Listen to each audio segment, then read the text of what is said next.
Kaya posible siya na ma-dismiss sa trabaho kung mapatunayan na itong offense na to ay ginagawa. Conduct on becoming of a police officer, ang kasong administratibong kinakaharap ngayon ni Police Major Alan De Castro, dahil nakipagrelasyon umano siya sa iba kahit may asawa na. Inamin umano ni Police Major De Castro na mayroon silang relasyon ng nawawalang beauty queen, at grade 9 teacher na si Catherine Camilon. Ayon sa PNP Internal Affairs Service, nasa summary dismissal proceedings na ang reklamong immoralidad laban kay De Castro. Charge namin siya ng conduct and becoming of a police officer. So, bago mag-end po yung November, maglabas na po kami ng recommendation. Kasi yun po yun aming time frame sa pagposisyon ng kaso na yun. Mga impormasyon o mga nakalap na mga ebidensya, medyo mabigat po yung kanyang hinaharap na mga asunto. Kaya posible siya na ma-dismiss sa trabaho kung mapatunayan na itong offense na to ay ginagawa niya.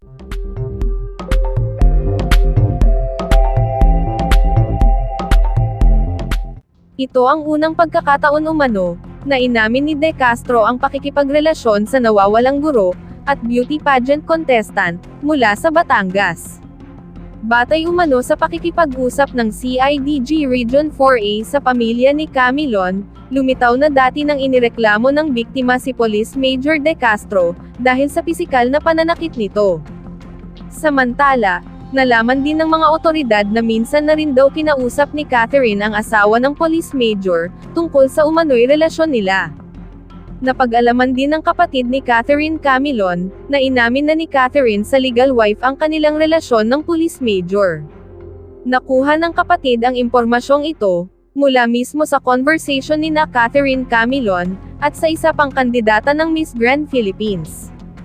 Tila ayaw umano ng Police Major na tuluyang masira ang kanyang pamilya, at hindi nito nagustuhan ang pag-amin ni Catherine sa kanyang legal na asawa, kaya naman pinagbuhatan niya ito ng kamay, dahilan upang magkaroon ng mga pasaang nawawalang biktima. Dahil dito, iniutos na ng pinuno ng Philippine National Police, na paigtingin pa ang paghahanap sa biktima, matapos na iginiit na ng suspect na Police Major, ang karapatan niyang manahimik. Relationship, shall we say illicit relationship, dahil nga married man itong si Major Alan De Castro. And when we asked him regarding kung mayroon siyang involvement regarding doon sa missing or the disappearance of Miss Camilon,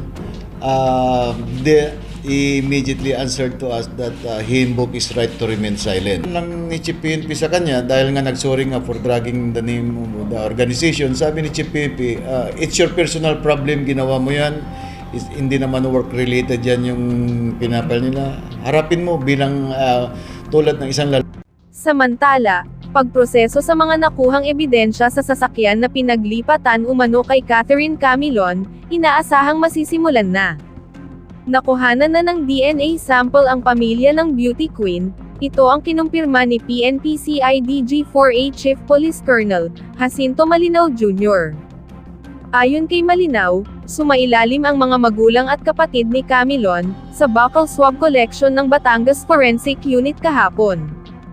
Gagamitin aniya ang DNA sample ng mga ito para maikumpara sa nakuhang 17 piraso ng hibla ng buhok at 13 patak ng dugo sa kulay pulang Honda CR-V na pinaniniwala ang pinaglipatan sa dugo ang katawan ni Camilon. Iginiit ni Malinaw na magiging prioridad nila ang DNA sample upang makatulong sa isinasagawang investigasyon ng Criminal Investigation and Detection Group o CIDG-4A. Kagaya ho ng aming unang ipinarinig, yung tungkol ho dun sa kaso ng beauty queen na si Camilon. Kumusta na ho ngayon ang takbo ng Camilon case after that yung pumayag na yung pamilya para sa DNA test? Ano na ho mga development ngayon, Colonel? Bumaganes kami po ay nag-aantay sa resulta ng DNA profiling after mag-cooperate po yung family at magbigay ng samples, no?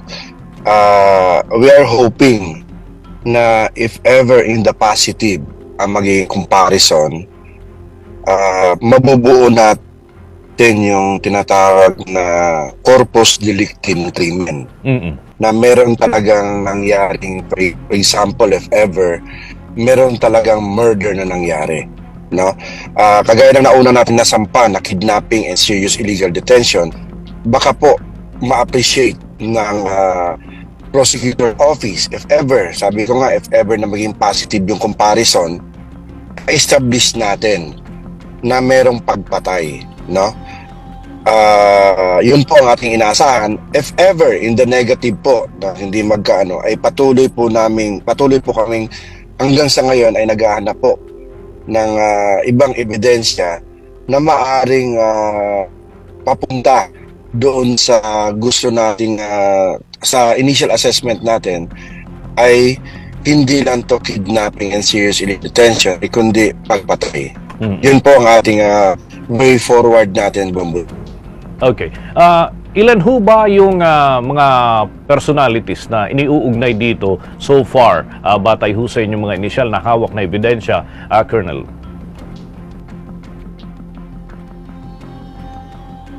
Yes, Colonel? Yes, sir. Pasensya na po. Moving na po ako. Sir, go ahead. Okay. So, ilan ho ang iniuugnay dito sa kaso na ito? Particularly, yung isang opisyal din ho ng ating pambansang pulisya ay kabilang dun sa nababanggit. Pero, all in all, ilan ho ba talaga mga individual yung iniuugnay sa kaso?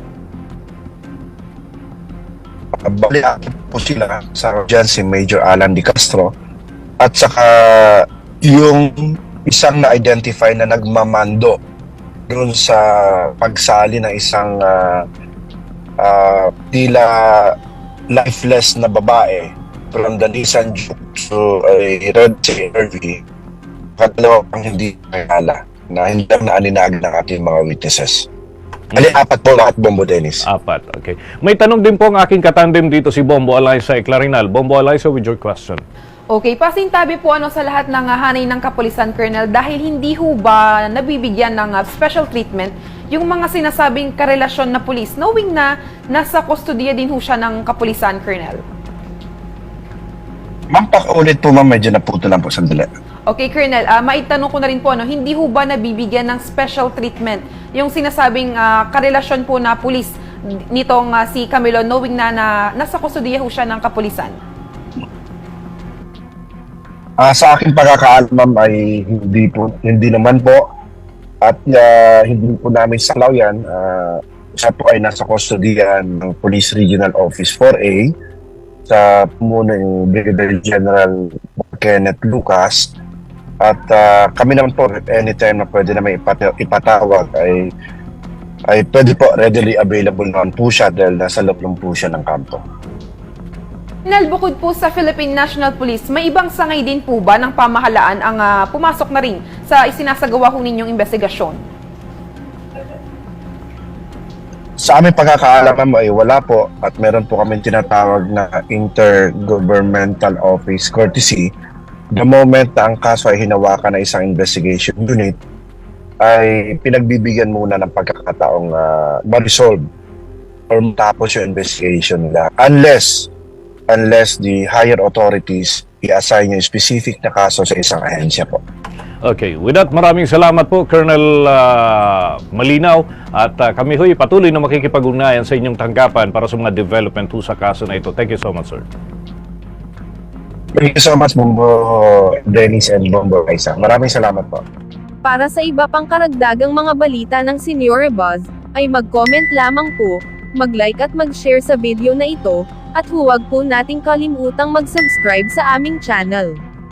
Maraming salamat po sa inyong panonood.